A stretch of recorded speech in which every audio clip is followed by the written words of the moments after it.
no agreement exists that makes Black Manta a slave. You know why they gave him that line, and he killed it on the delivery. Hi, I'm Shamar Griffith, codenamed Comic Shams. And I am Andrew Tejada, codename Arate. This season, we're getting whelmed for DC's greatest sidekicks and covering every episode of Young Justice on... Yet another DC animated podcast, part of the Forgotten Entertainment family.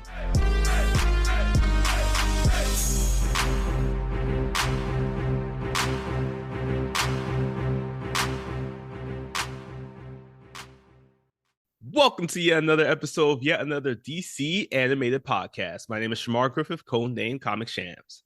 And I am Andrew Tejada, codename Arate. Andrew and I have known each other since 1996. That was the year the season finale of the last season of Captain Planet aired. And for the people who are not familiar, this show is about a bunch of kids trying to prevent environmental disasters from breaking out across the world with their special powers, while the adults sat around and mostly did nothing. This is they definitely did not show up though. What was it, during the week of June 9th in New York? Look, if Captain America would still be if Captain Planet was still on the air, it would have never happened. It would have never thank you. We would not be in like the post-apocalyptic world that happened in June 9th in New York City. That was bad. I'm still recovering. Captain Planet, where are you? You are all entitled for compensation, all right? Talk to your local lawyer. Okay. I also just had a quick flashback. I just realized I know all the lyrics to the Captain Planet theme song, and the thing that's stuck in my head is it's going to take pollution down to zero. And we didn't let him. We didn't let him. See what happens? But speaking of season finales of big shows that have a really big impact on our lives and the world, today we are talking about the season, might also even call it the series finale of Young Justice. Its first series finale. Yes. One of three.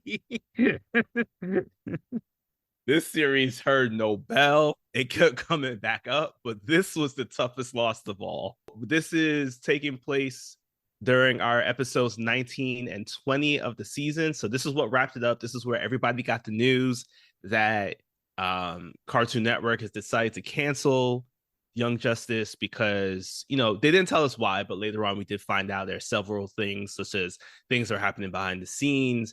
It was just a shift in what their focus was. I think my favorite rumor of all, which actually might be true, is that Young Justice got canceled because Teen Titans Go was the favorite. Yeah, that's one of the rumors. And another strong rumor that I hate, if this is true, is that Young Justice was not selling enough toys. And they also attributed because it was marketed towards girls, and there was a large amount of girl audience that responded. They're like, oh, the girls are not buying the toys, which I'm like, if you're a TV executive blaming young girls for not buying toys as a reason you can't get your show together, go touch some grass, man. Like, I don't know what to say to you. Oh, man. Well, before we keep on trying to fight the studio execs even more, we stand with the writers. Yes. We are, the timeline for these two episodes, Summit and Endgame, is between June 19th to July 5th. These two episodes are probably two of the most watched animated episodes of time. And this is because there were so many, like, Uno reverse card plays that happened during just Summit alone, that because of the fact that we had so many twists and turns and it is the season finale, I felt it was appropriate to call this one the Curveball closer. Oh, yes. Just like our baseball guy, Jonathan Kent, would appreciate that. So the cast list is pretty much the same, but I will just give a shout out to the team in general, as we have Jesse McCartney as Nightwing. We have Jason Spizak as Kid Flash, Stephanie Lemellin as Artemis, or Tigress, that she's been playing around with. We also got Carrie Payton as Aqualad. We have Danica McKellar as Mrs. Martian. And just some special shout outs to some characters who I thought just did such a great job in some of their scenes. Oded Fair as Raish or Ra's al Ghul, Mm. as well as Fred Tatasciore, who is known throughout basically all voiceover work animation. He is Ubu. We will talk about Ubu because Ubu might be a G. Almost as big of a G as Randall Savage. I've All right. said Randall Savage. I was thinking Macho Man Randy Savage. Ooh, yeah. He changed his name. His government Into name the is. shadows. I'm starting to rumor that his name was Randall Savage, but he changed it to Vandal. Oh, and speaking of Vandal Savage, though, we do also have Vandal Savage, who is being voiced by the late Miguel Ferrer. Right. Once again from Blank Check. All right, so now that our cast list is set, we're gonna Zeta Tube over to the location of Santa Prisca because we are starting the summit. Now, first, just gotta say from the outset, was Bane here? I didn't No, see him. Okay, so they pulled up in Bane's private island without him. They didn't invite him to the chat. The he's light. probably still on the island, just like eating dinner. He's like, why is there so? What is that noise? He walks in. He's like, "Oh, never mind." Um, so I do appreciate them. The light already showing they have no regard for their friends because they didn't call Bane for their meeting with the Reach, and all the heavy hitters are here. Black Beetle, all the ambassador, the scientist, and for the light, Vandal Savage, Deathstrokes. You know things are real. We have Black Manta, Raish, Tigress, and Calder. All of them are here and ready to have a meeting about what's been going on lately because with the blue and green beetles freed from Reach control, the Reach is upset. And obviously, the light did not like what the Reach had planned for them with the War World. So both sides are here to meet and squash things out. And I also like how he immediately goes mask off because everybody's masks have to come off for this secret meeting. And now they're going to talk about some damage control. They're just trying to be diplomatic about this. Mm-hmm. It is a tough scene, especially because we immediately turn into that. Black Beetle is definitely kind of, I guess it's like pulling, he's just being insubordinate now. It's like, I don't know what the ranking is in terms of the reach levels, but it definitely feels that like Black Beetle was just like an enforcer for the reach. But now he's just like, nah, like the ambassador, he's been messing up left and right. The scientist is agreeing with Black Beetle now. So it's low key happening where it's like a bit of a coup that's happening. But at the same time, Black Beetle is very upset with Black Manta over everything that's been happening. Because he's just there's just so much that happened in the previous scene in which it's just like once again both beetles are free from their control. So Black Manta wants to assure them that, like, hey, this was not on us. This is all y'all basically messing up here and there. And when Calder tries to speak up, this is when Black Beetle states that, like, I'm not going to listen to you're not going to listen to you, especially because you have no power here. You have nothing here. You're one of the other. You were part of the team originally. And Black Manta just says, hold up.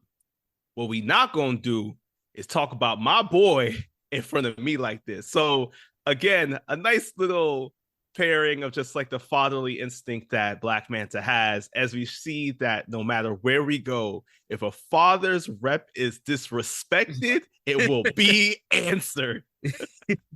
He is not standing for it. And Black Manta and Vandal actually agree. They're like, look, let Calder say his piece because he's given so much for the cause.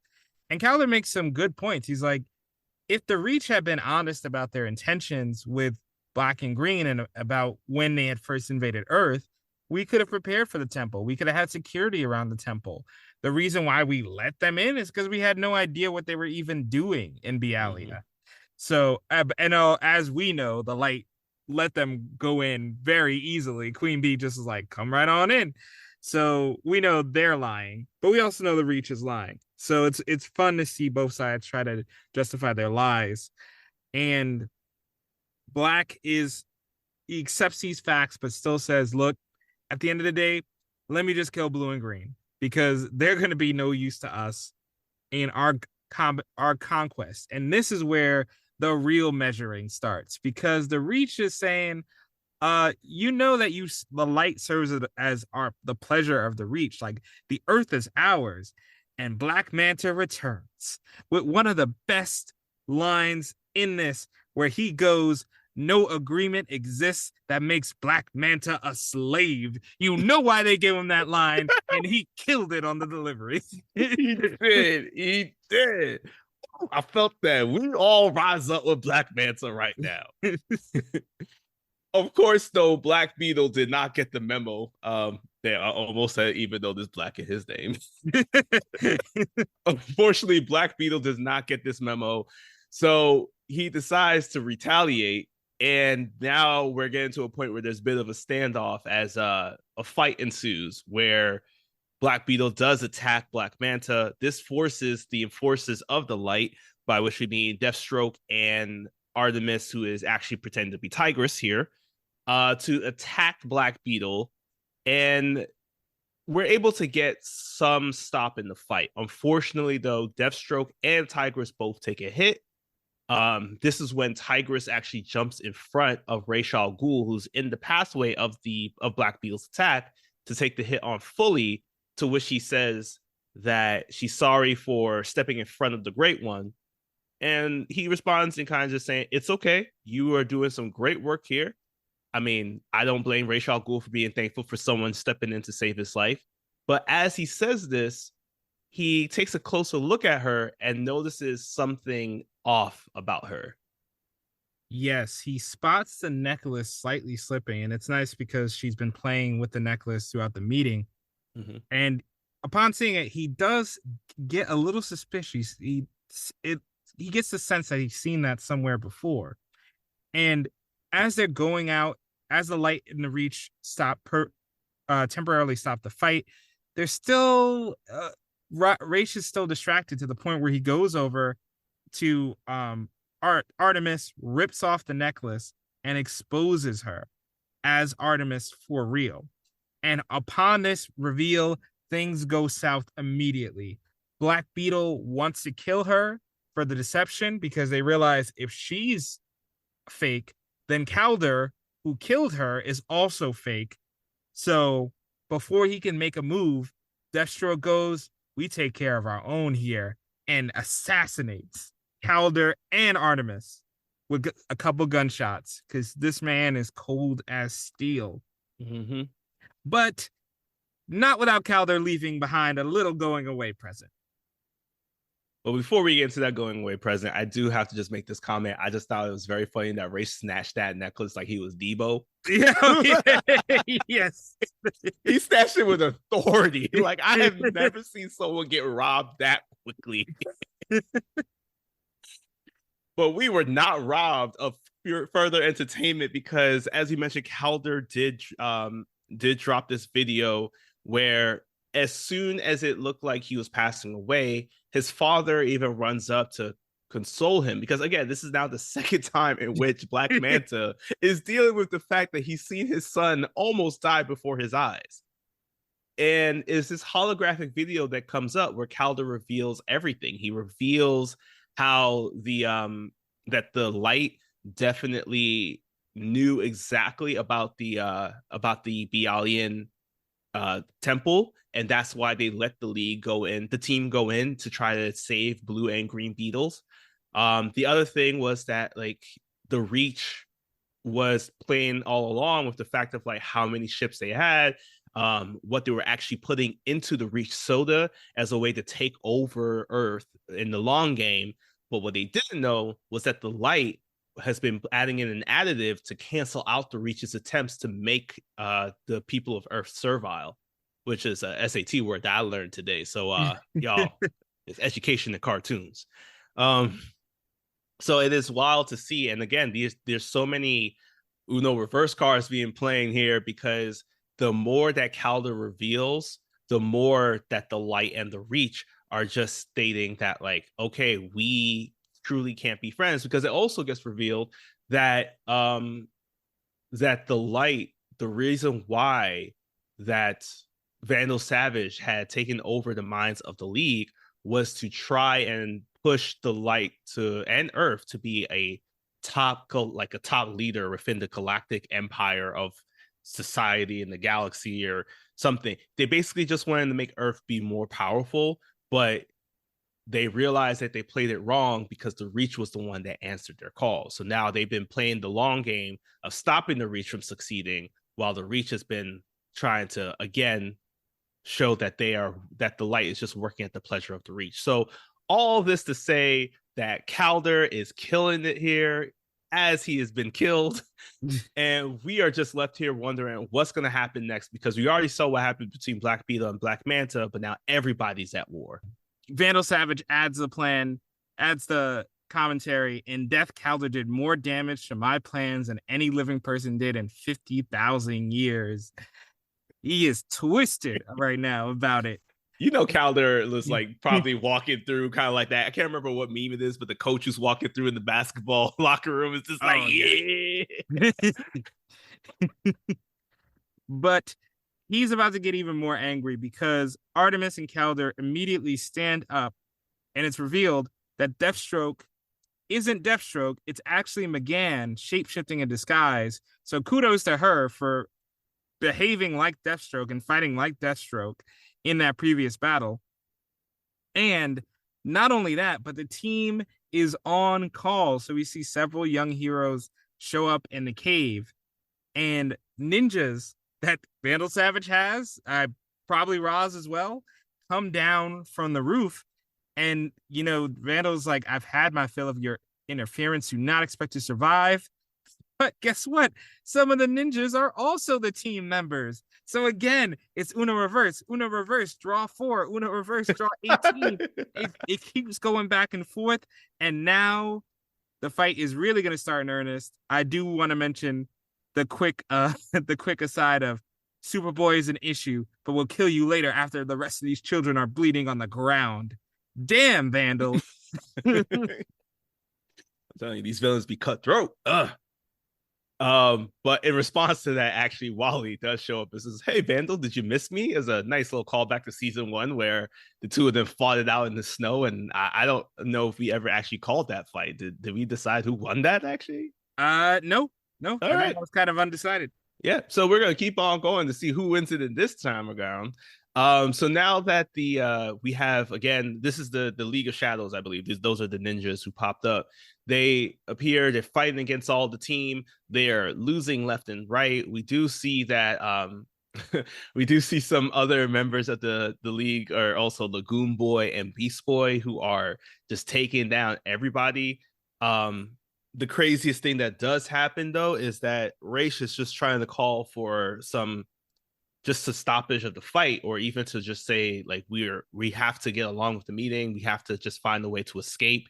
But in that moment, Black Beetle runs up and stabs Ra's al Ghul through the back, and this leads Ubu, the one of Ra's al Ghul's like top bodyguards. He just frantically just calls out for his master. This my man just pushes everybody away, and much like Roy did during that episode, practice some self preservation as he grabs his master and takes his what was it? I think it was like one of those like grappling rope guns, and escapes the entire place. So I just gotta give Ubu a shout out, because my man had one job. Did he succeed fully? No, but he went out with style. So I appreciate that. Yeah, I was like, it's funny them panicking over Roz being stabbed. It's like, bro, you're gonna bring him back in like 5 minutes. But yes, this battle is so fun because everyone gets a chance to shine. Beast Boy bites a French gorilla. Yeah. Impulse is showing off his skills. He even gets named Kid Flash's successor in the middle of all of this. And even Guardian doesn't do too bad in this battle. Even Guardian Mao is not doing too bad, I guess. But And we Kid Flash and Artemis finally get to have a moment after months apart. They get to have some time together. So it's really a wonderful reunion. And it comes down to the biggest battle, which is Calder versus Black Manta. And Calder, he even applauds his father. He says, "You have gifts, but if you're going to use them on villainy, then I have no choice but to stop you every time." And they launch into an impressive battle of, I want to say fire and water, but technically it's more like lasers, explosions versus water. Yeah, but we already know that because Calder has been working alongside his father now for, I'm assuming, for a good couple of months, this leads into Calder knowing exactly how his father operates. So he's easily able to take down his father through the use of like many of his water bending tactics. Um, Everything is good. Everybody seems to be winning their battles. And this causes for Vandal to release a ring that he had on his finger. And from it, Clarion appears, the Clarion the Witch Boy. So this gives Vandal an opportunity to create a magical gate to use to escape from the battle. And this also, Clarion uses Deathstroke's sword. I don't know if this is the real sword or not, but uses the sword that McGann was using as Deathstroke to turn it into a fire serpent to distract her long enough so that they're able to escape. And this now leaves only the Reach behind. So everybody gets quickly taken down. However, Black Beetle does use this as an opportunity to call everybody cowardly meat because he is noticing that everybody is running away. So as the ambassador and the what's it called? The ambassador and the scientist, Scientist, I guess. Yeah. yeah, are both kind of latched onto the wall from that staple gun technique that Blue Beetle has. He decides to use a code from the municipal courts of the Reach to decide to just say, I'm taking over because the ambassador, you have failed left and right. But he uses this time to unlock the scientist from her captivity and uses this opportunity to escape, leaving the ambassador behind, now leaving the ambassador to the behind so that he's taken in by the team. Yeah, I love that. Just like international statutes say, leaving you, good luck, bye. So now we get to the cleanup of the battle, and Calder is feeling pretty bad about himself despite all this, because he said, we didn't capture everybody, which would have been impossible because y'all didn't have Zatanna and Clarion's right there. So I don't know what y'all were planning to do with Yeah, word. him. So he was feeling bad, but his teammates all pitch in and say, "Bro, we split the light in half. We captured the leader of the Reach. We are in a good spot. Just enjoy this moment." And he still carries also conflict about his dad. Even despite him what he said to his father, he still does clearly care for his father enough to look at him with regret that he had to deceive him for so long. So now we also get a moment where Impulse goes, "Hey, yo, Dick, please don't fake anyone's death for at least another year." And we'll have to check the timeline later to see if that holds true. But in any case, things are looking up for the team, which means that things are about to get a little bit more challenging as we see that Clarion has just broken into a little place called the War World. Yeah, and he drops himself and Vandal right into the middle where the key chamber was. So when they enter the chamber, Black Canary is the first to be alerted to the fact that they have an intruder, so she immediately attacks. At the same time, Black Lightning and Captain Marvel also there, so they try to take them down. Unfortunately, it does seem like they do lose the battle because as we head on back to the Watchtower, where I just thought it was really weird that the Watchtower, the War World, and that was the Earth. We're all just like side by side. It's like, how does that not affect any of any kind of tides? How did that I, not affect anything? I don't know. This Earth has been through a lot recently. So yeah, back in the Watchtower, Aqualad, who is now back in his original superhero suit, he's being congratulated by Aquaman and Red Tornado for the work that's being done. As as Nightwing is also taking this opportunity to kind of return command of the team back to him, even though, which is nice to see, Calder thinks that this is unnecessary. He states that Nightwing has done such great work in everything that's happened.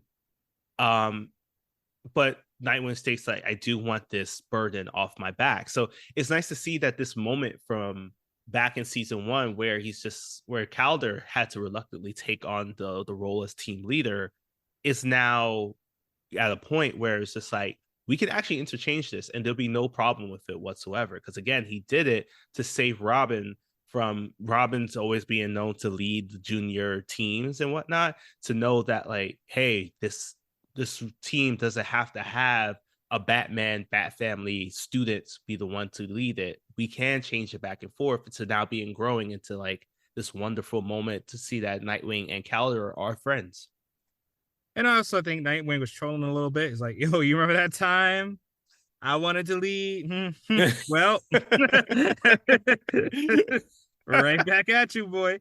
But their nice moment is interrupted by the arrival of their teammates being thrown through a boom tube and the war world taking off. But if that wasn't bad enough, we cut to Black Beetle, who says, now that everything went south, it's time to cut and run. And to prevent any evidence reaching intergalactic consoles that the Reach was doing bad things, they're just going to destroy the Earth. Mm-hmm. So because of that, we are now seeing the beginning of the end game of the Reach here, because they have lost everything. And what a great title, because it's also the title of, you know, a award-winning film, one that reached like I think the second highest grossing film of all time. But it's also the name of our season finale here. Yes. We did it first. So yes, this finale kicks off with the conclusion of the long running. The superheroes were framed, the heaviest hitters on the Justice League were framed, and now what's the outcome of the trial? And we see that a corrupt judge just throws the book at him. He offers one last time. He's like, yo, y'all sure y'all don't want to offer anything else? Huh? Any bribes? Huh? But I guess Superman just doesn't do bribes. He does not negotiate with intergalactic terrorists because he refuses the bribe, and it looks like they're gone down. And just as McGann arrives with Connor and who was the jetpack man again? Uh, yes, Adam Strange. Yeah, I was actually gonna say Rocketeer. It looks just like Rocketeer. They arrived just too late, maybe because the jetpack was too slow. He does not have super speed. So this is a very shocking thing to hear. So we cut off now to the Miss Martian, Superboy, Adam Strange trying to convince them to let the Justice League go.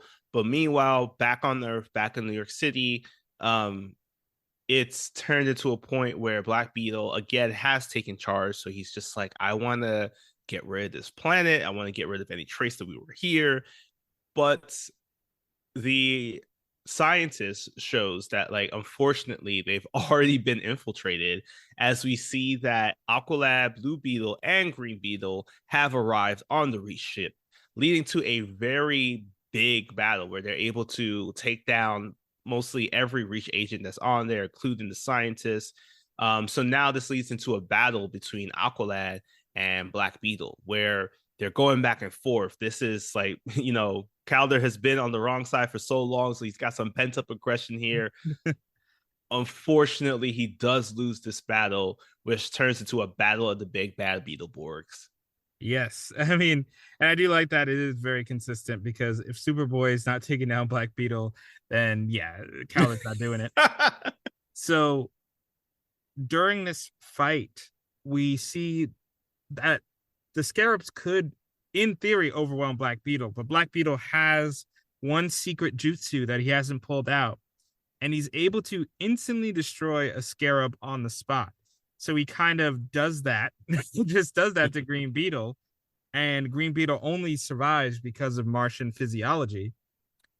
So he then tries this technique on Blue Beetle, and although Blue Beetle is pushed into a corner, he learns that because he has some synchronicity with the beetle, the scarab itself, they're able to push together to overcome Black Beetle, reverse his own technique on him, rebounding and destroying the beetle within.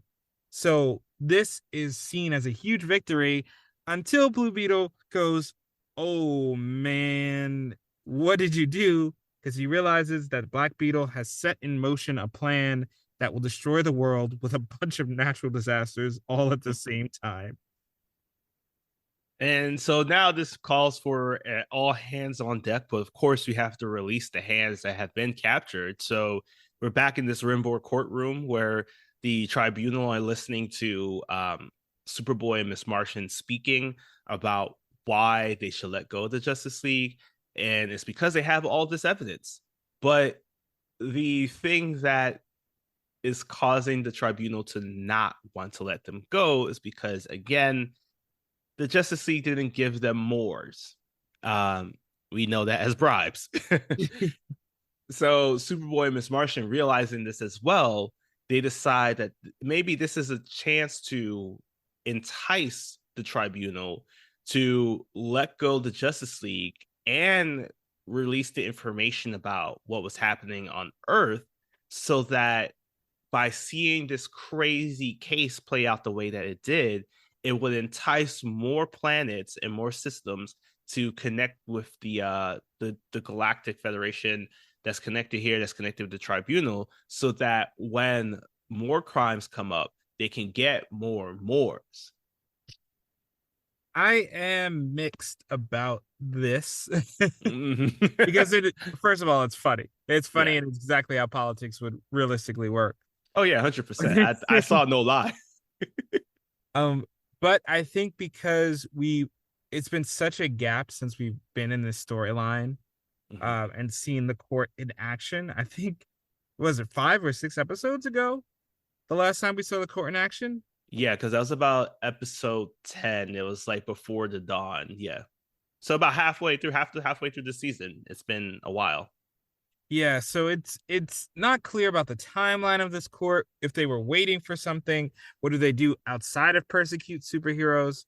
So I think because there's a little disconnect there, I did feel like it didn't hit as hard for them to be released because Hmm. they're convinced that more bribes are better. But it does surface the plot and lets the heroes finally go and get out of here.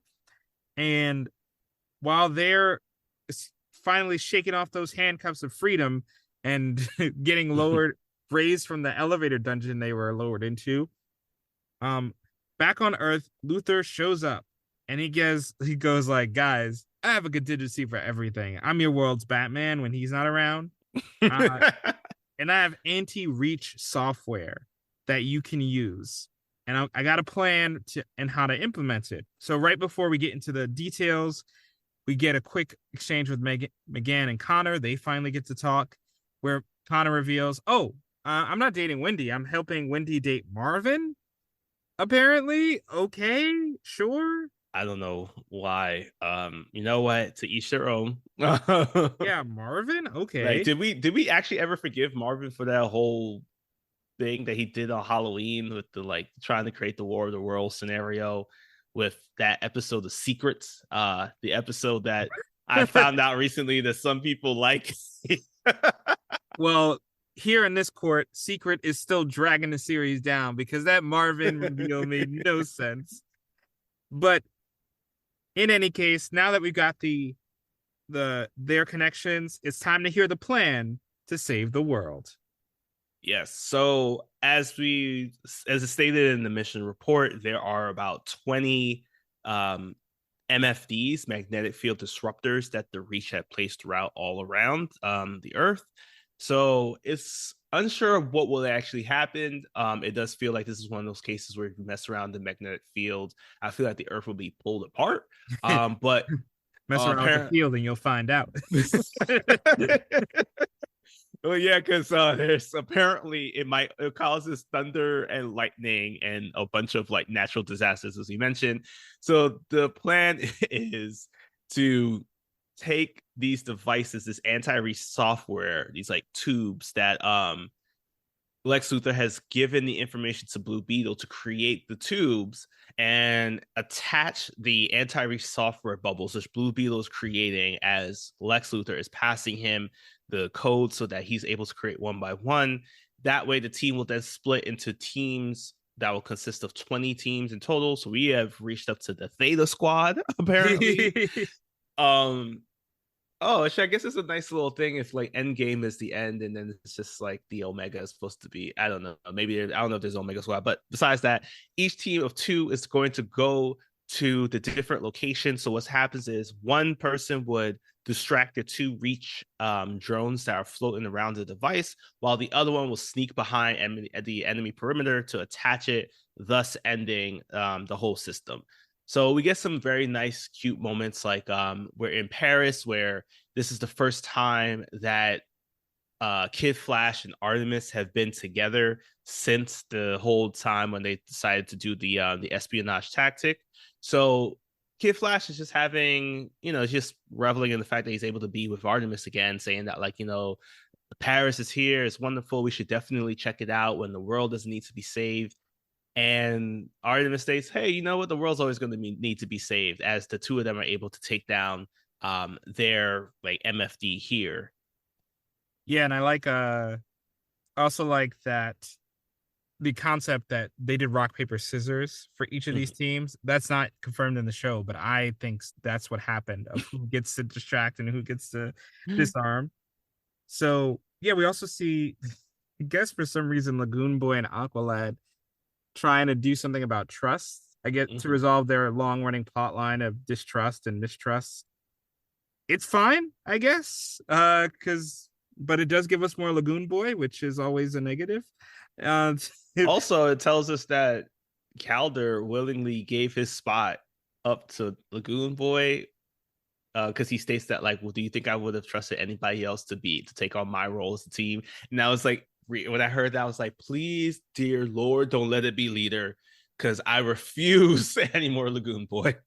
no, Lagoon Boy needs to go back in the ocean. So we also get Virgil, the dream team we've been waiting for years, Mm-hmm. and has only happened once to my knowledge, Mm-hmm. still in any medium, of Virgil Hawkins and Black Lightning teaming up.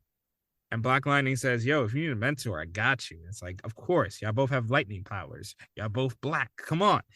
So, well, so they have a hint at the team up.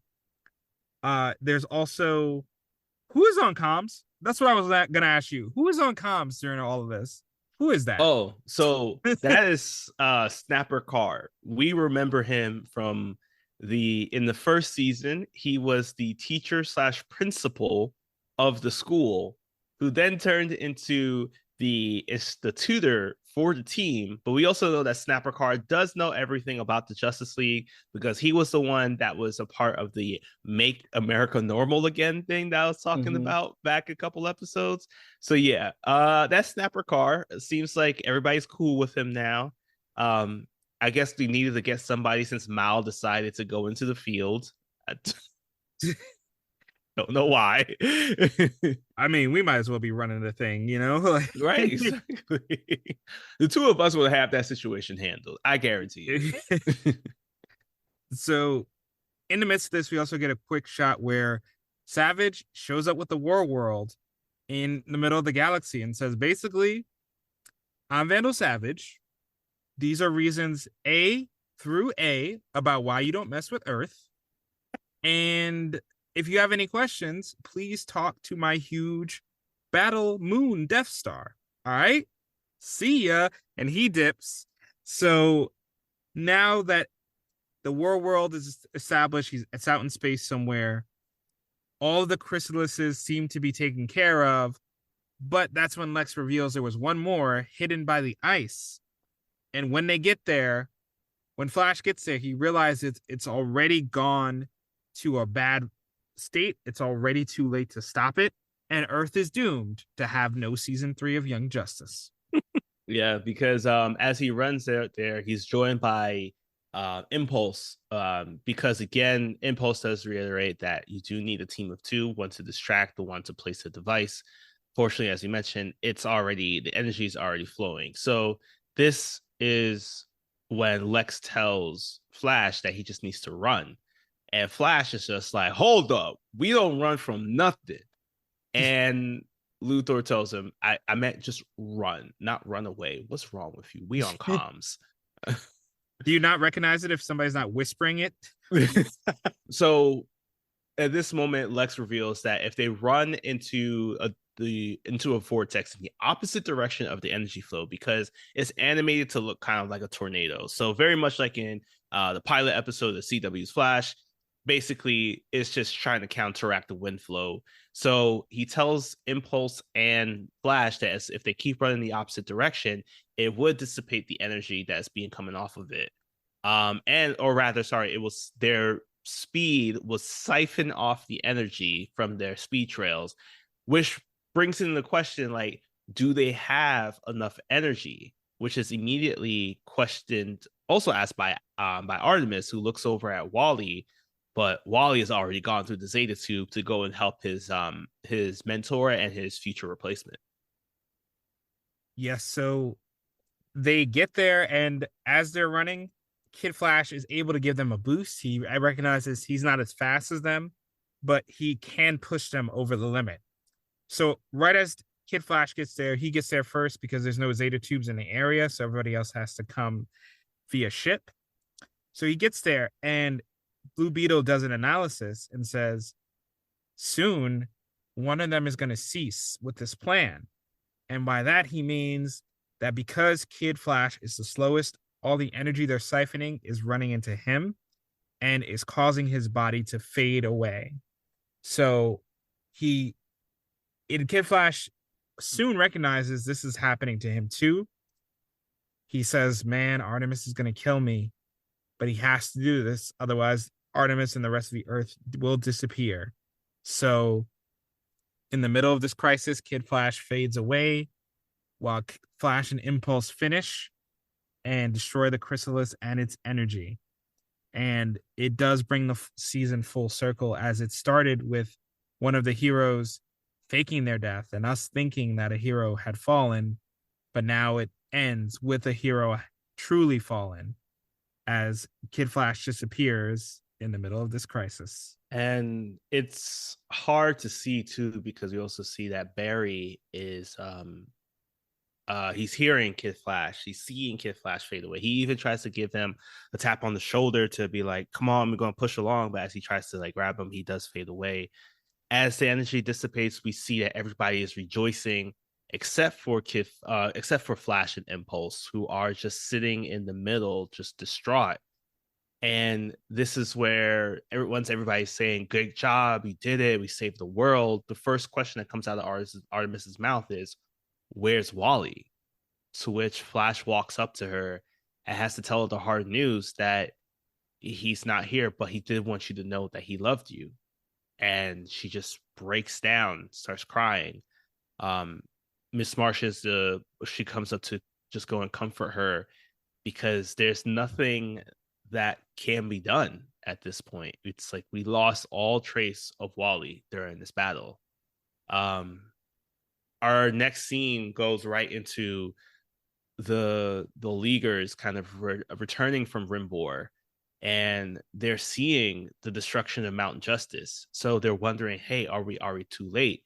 And I did like this upcoming part here where they're wondering if all is lost, but then you see the team floating down from the sky, very much like that first episode that we have with Independence Day or fireworks, where the Justice League members are coming down to see the destruction that the team had caused when they freed Superboy.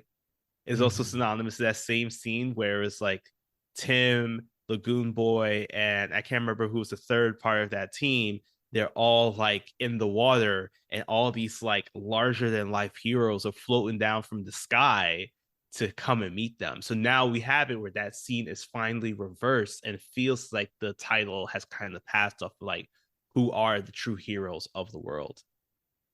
Yeah, it's a really beautiful visual callback that Mm-hmm. brings the series full circle again because they thought it was the end. Yeah. So as they get the news about what happened, we see Artemis go home to Wally's parents, and just with a glance, they pull her in for a hug, recognizing what happened. We find out the Reach is going to go on trial on that intergalactic trial, so I guess they better prepare their Reach soda bribes. They do not have any more Moors. I know this for a fact. No one was buying that Reach soda. That is discontinued faster than a Four Loco. So we also get the news that the UN ambassador Sang, who had been on the Reach's side this entire time, resigned in disgrace because he was one of their biggest champions. So he decides, I'm not going to do this anymore. But Lex Luthor sure will because he gets promoted. At which point Captain Atom goes, nah, nope, nope, nope. Here you go, Justice League, because I'm not dealing with that at all. And he's not the only one who steps back because in the wake of Wally's death, Nightwing says, hey guys, I need a break. I'm not quitting. I'm not, I'm not gonna be gone forever, but I do need some time away from the team after all of this. And you understand, yeah, he's probably feels guilt for splitting Wally and Artemis up, and this was the final result. And they, robbing them of some time together. So he takes a step back, as we now see what became of Impulse after the battle. So we head on over to I'm always I guess now it's actually in the Watchtower because we head on over to where many of the statues or the holographic displays of the heroes who had fallen during battle. It now seems that it's been moved from the Mount Justice because of the fact of its destruction to the Watchtower, and we see that there's a larger than life statue of Kid Flash, while Impulse is dressed up as Kid Flash himself. And you have a nice little moment in which Artemis comes up to him and asks, like, "Hey, the colors look good on you." And Impulse states, "But you know what? I still feel like a fraud, um, because he doesn't feel like he's ever going to really step up to Wally's memory and truly honor that." So Artemis tells him that, like, hey, you have your doubts, but what you're doing is what he asked of you to do. And that's the best way you could ever honor somebody. And I know that he'd be proud. So it's nice to see that, like, Impulse, who we kind of saw as just like, this might just be like a one off character. But, given the fact that he's stuck in the past and now he's a part of the legacy, it's nice that it's nice to see that he went first Kid Flash before even making that leap to Flash. So I'm happy to see that. And Mm-hmm. Bart asked her about, like, hey, I still see that you're in your Tigress costume. So are you staying as Tigress or are you gonna go back to Artemis? To which Artemis says that, like, hey, Artemis was Wally's partner and she kind of needs a bit of distance from all of that. So yes, like, okay, but are you still gonna keep on doing what you're doing? She said, yeah, but I'm gonna be a hero, but as a blonde. And nearby, apparently, Tim and Cassie are kissing. Okay, sure. And McGann uses this opportunity to point that out to Superboy, and she said they looked together and they were like, time is short, so you might as well tell feelings for who you have feelings for. And before she can kiss Superboy, the team is called into the Watchtower to be sent on various missions. So the adventure is still continuing for them. Mhm. And Virgil has now joined the team officially. He is the only one among the runaways to do so. So Virgil is now going to be a member of the team. And they're going to need it because there is this one last stinger that one last crazy Uno reverse in the middle of all of this. Yes. So um I do like this parallel that they did too. So I just want to bring this up where once the team gets called in and Aqualad is sharing everybody on their missions and saying who's going to be in what squad, Nightwing is looking off in the distance and just states business as usual. So the stinger leads directly into Vandal Savage taking a boom tube to this very red, almost like June 9th planet.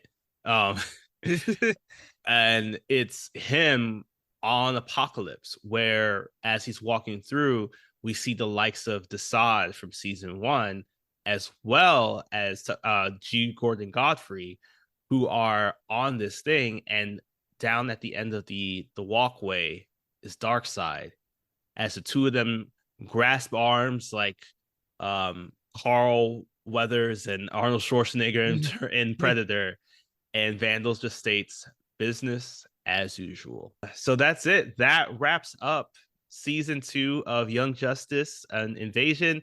That is how for a while the show ended. So as we go and take a minute to just kind of collect our feelings because of what happened to Wally, and also having to remember this whole devastating moment of hashtag heroes never die, we're going to leave you with a podcast that from the Forgotten Entertainment family that you should be listening to the next time you're not listening to us. Hi, I'm Mike Field. I'm Mike Butler. And you're listening to the Forgotten Cinema Generic Ad. Join us every Wednesday as we talk about films that seem to be forgotten by audiences, whether it be because a more popular movie was released at the same time or the film simply didn't catch on with an audience in its initial run. We'll discuss what we love about the film, maybe don't love about it, but we'll always recommend you revisit it. You never know, you might find your own forgotten gem. Forgotten Cinema is available wherever you get your podcasts, or at ForgottenCinemaPodcast.com or ForgottenEntertainment.com, as we are a proud part of the Forgotten Entertainment family. I swear I talk more in the episodes. All right, so we just wrapped up Young Justice Invasion season 2. We now know that many years later we would get the season 3 reveal. But with our last 2 episodes of season 2, how did you feel about this, Andrew? Which of these 2 episodes would you give the most whelmed award to? This one, going into it, because of my memory, I thought it was going to be a harder choice, but one made it easier for me, because Summit, I think, reaches the summit of what this series is. Mm-hmm. It has fantastic twists, extreme character payoffs, particularly for Calder and Artemis. They get some really great payoffs here of the journeys they've been going on all season, and them being able to turn the tide on the Light and the Reach. Even Blue Beetle capturing the ambassador too is a satisfying conclusion. So I think because there were all these great payoffs in Summit, we got less so in Endgame. Mm-hmm. Endgame was full of a lot of great callbacks to the series, particularly visually, but ultimately emotionally, the Blue Beetle battle, it's a great payoff, but it didn't have the same punch as Calder defeating his father. We don't Kid Flash, it's great, but since we haven't gotten so much of him this season, it's his death of course still hits, but not as hard as it would have if he would have been more active this season. Mm-hmm. And there were just some random payoffs that I'm not sure anybody really needed. There was, again, a little bit too much time with McGann and Connor's relationship here.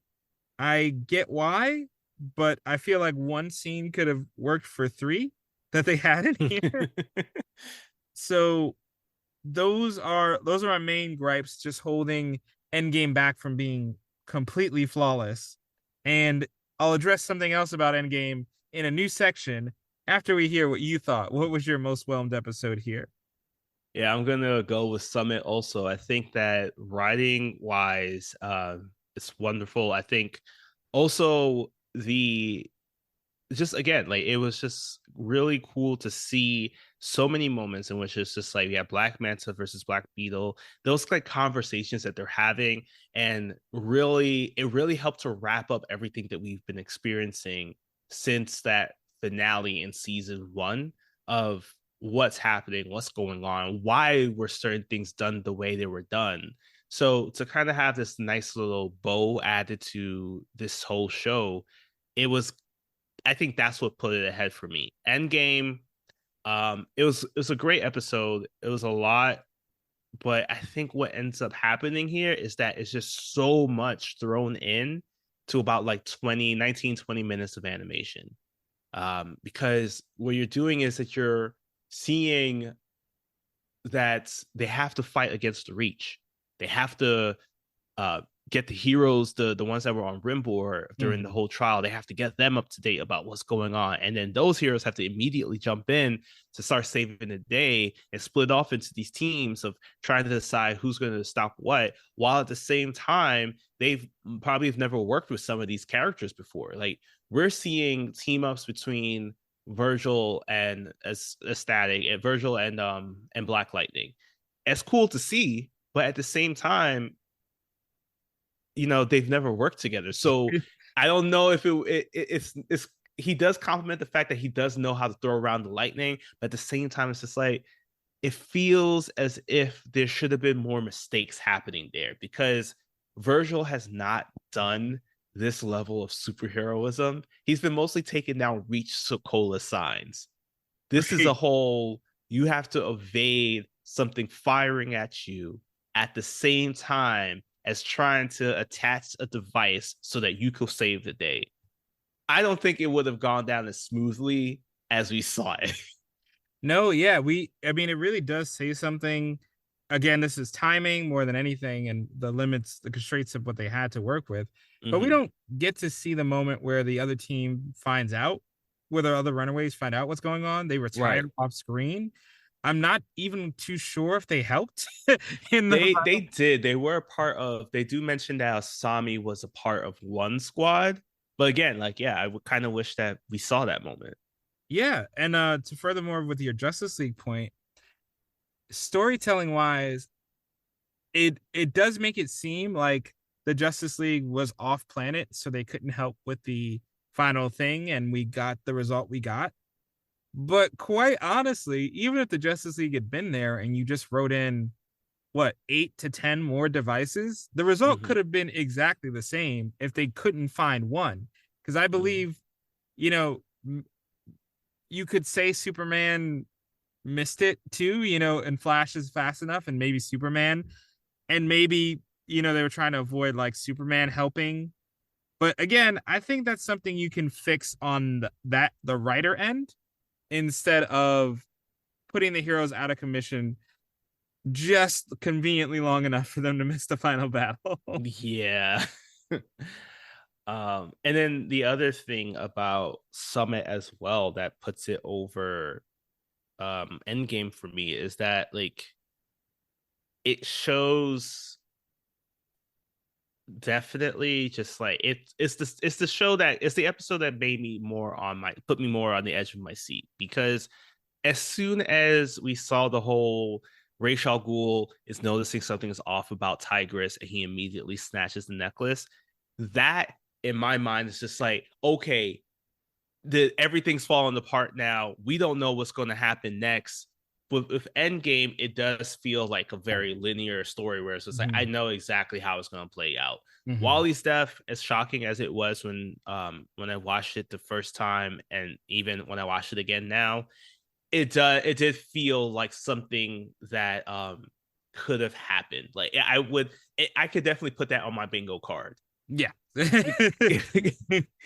needed a hero death. Yeah. Summit just gave me more of the thrill of just like, I truly don't know what's going to happen next. So that's why Summit for me is the most whelmed episode. Yeah, because my big arte alteration for this, kill Impulse.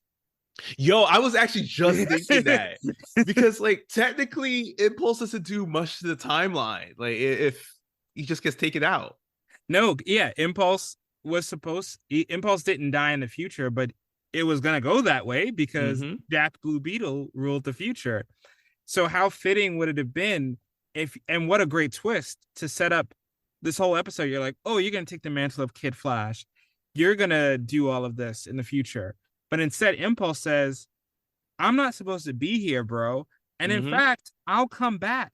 If you make the right choices, I will be back one day and you can teach me how to be Flash again. And how poetic that would have been to see him die. And that tragedy is what says Wally, he goes, you know what? I will pick up the mantle of Kid Flash again for Impulse. I will do it until he is ready. And that's what pushes him back into the hero game.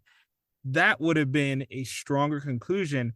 And because we got far more time with Impulse this season, would have hit harder for us instead of killing off Wally, because that happened in the comics, I guess, Well, not Wally exactly, but they've all it's actually they've all at some point have died. We're not going to open up that can of worms of how many times Flashes have died throughout history. And I think Wally has actually died again in the comics recently. Oh man, Wally, come on, man, what are you doing?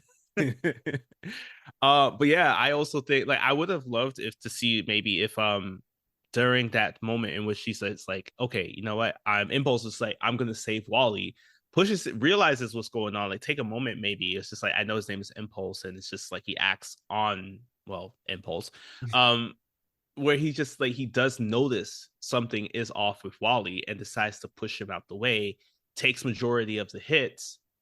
Or even if it's like something that I don't know if it actually did happen, where it's just like Wally, it's unsure how he died. I think because of so much Flash lore, is my first instinct to think was just like, okay, he was running so fast that maybe he is now one with the Speed Force. Like that's always what I assume of, and I blame the CW Flash for that. But it would have been nice to see if it was just like, okay, maybe Impulse is noticing what's going on, and he's just like, I'm just going to run faster so that it catches with my trail more than the rest of them, or slow down more so that I could take on most of the hits and actually die. Because it's like, it's tough to see that, like, again, you're right, like Wally, we didn't spend any time with him. Meanwhile, Impulse was like a big part of the storytelling. He's like came back in time to help Blue Beetle, came back to help Blue Beetle with the whole intervention episode. There's just so much that happens that he's like a big part of it. That was just like, I grew to appreciate him more. And I would have preferred, even if it was just like, what is it? Where Kid Flash maybe even just states like, maybe this is a time for me to actually step away and truly step away. Like maybe it is like Nightwing and Kid Flash are the ones to truly step away. And Kid Flash's reason is that like he's like, hey, I want to honor Impulse's memory. And just maybe it is that he is a hero, but like just for big things. But really it's just like, I'm just truly going to step away, because what happened to Impulse shows me that like, hey, I have more to live for. Maybe it's Impulse like pushing him out the way. It's just like, you have a lot to go for in your life. And he looks back at Artemis, and then that's what happens. Yeah, because the last thing I want, not to like beat the Impulse point over head, but all this time we were talking about Lagoon Boy. Impulse was our main target. And that's precisely the problem. At no point in this finale does anyone acknowledge that without Impulse, they would all be dead. Yeah. The entire Flash would have died. So this crisis could have never been prevented. So it does seem there's a strange taking their eye off the ball with Impulse at the end, and kind of shortchanging his sacrifice and what he did to get here. So yeah, all in all, I would switch the Flashes. But speaking of which, I would like to segue into a little section that I call plot points they bring up in this episode that end up going absolutely nowhere in the future. You may think, and the reason I'm bringing this up now is because when we get around to covering these things, it's still not going to be fresh. You might remember us saying it, but while it's still fresh in our mind, I want to point out some things that go absolutely nowhere. Number one, the reveal of Vandal Savage on War World, that factors not into the plot whatsoever after this point. To be honest, I even forgot that War World was a part of it after watching it. Exactly. And I have a feeling this is because the creators wanted to keep baiting the series to go on longer by saying, "Oh, we're gonna pull out Darkseid one of these days," and dangling Darkseid. But ultimately, because they waited so long, and even later on, there are multiple teases to Darkseid at the end of each season, but it never goes anywhere. So again, y'all waited too long. So the War World thing goes nowhere. And in fact, Vandal Savage ends up back on Earth anyway, so it doesn't even matter. So that goes nowhere. The reveal that G. Godfrey was in on the light, that goes absolutely nowhere. In fact, it just makes things a lot more confusing when you try to go back and trace the character's evolution. Most importantly, thing that goes nowhere, Kid Flash's death. And yes, it informs the series and characters make certain decisions based on it, but they introduce several plot points that suggest that Kid Flash isn't actually dead. And Oh it yeah. multiple, we'll get into it later, but at multiple points in the series, it's implied that Kid Flash did not actually die in this crisis. But again, because the writers got a little greedy with teasing things out and trying to entice people to keep coming back in, we never get a follow-up to answer. We don't even know if Kid Flash is dead for real. So those are the main plot points that I could think of that go absolutely nowhere after this finale. I have like one or two that just popped up in my mind as well. One of which is just like all those kids that were well, no, actually, that comes up in season 3. I was gonna talk about like all the kids that were like taken off into by the Reach and whatnot. Do they develop powers? Do they show up? Because like some do, but there are a lot. Like, is there any therapy for these kids after the fact? Broadly, well, I think they do tackle specific people taken by the Reach, but I don't think they tackle anybody else because there were other kids taken in this batch. And they never touch that at all. Yeah. There's a lot of lone kids out there. Yeah. Another one I have is just like how much of these gods actually playing, because I'm thinking about the fact that we had Isis pop up. Like, are there more mythical gods out there in the world that we should know about that also might still have play a factor in some of these heroes or something? Because I guess Wonder Woman's existence implies that there are gods as well. But yeah, we don't get an episode with Zeus this entire time. All right. But I think your points are better. I think that like put you on the spot. Yeah. There's no arguing about it, because again, I do agree that there have been many points, and I think that's probably why I kept feeling more so that Wally was sent into the Speed Force, because it just feels like that's something that in comics he's come back from, and again they just never bring it up. Same thing with Darkseid, he gets thrown around, so and I unfortunately I think it's probably because of Young Justice that this happens, is that Darkseid is always seen as the biggest, baddest of all the DC universe now. Like, there are other people who are worse. I mean, Titans didn't do a great job with Trigon, but the DCAU did a great job with like putting up Trigon as a big bad villain. Yep. But yeah, to like constantly tease Darkseid, I think was led to us being like, it's got to be Darkseid or nothing. And I need to know exactly where the War World is parked. You're right. Like, is it still close to Earth? Is it near Rimbor? Did they boot it because he didn't pay the insurance? We'll never know. So with that, we're just gonna leave you just the same way that Young Justice left us, with asking more questions before we return in, what was it now, like almost 8 years? But we'll actually be kind to you and give you 1 week. Yeah. We'll take a little bit of a gap, and unless something really bad happens, we're not going to get suddenly canceled in between this season and next. All right, well, until our next season premieres, no matter how long it may be, take care of yourselves, and remember that if you realize that there's a device out there in the world that may destroy the magnetic field of Earth or whatnot, make sure to count it right. Just, sometimes there's 20, sometimes there's 21. It's better to be exact than an estimate. And if your buddy from the future says, hey, would you mind sacrificing yourself? Remind them that they'll exist in the future. So you want to do it? Good point. Hey, before we go for this episode, we forgot this episode takes place on July 4th. We started it all on Independence Day and we're ending it all on Independence Day. So go out, have a barbecue. Don't share a can of Reach with your neighbor. Maybe a cold lemonade or a refreshing glass of War World juice. And unlike our heroes, you may be compelled to go into a building and try to save a friend. If that building is run by law enforcement, don't do that. Don't destroy the building.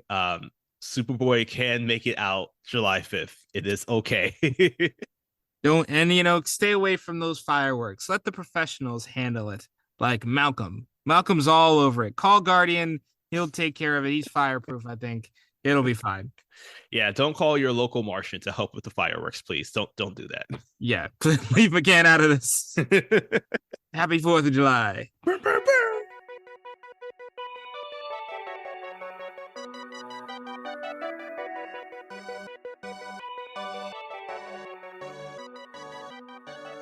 Thanks again for listening.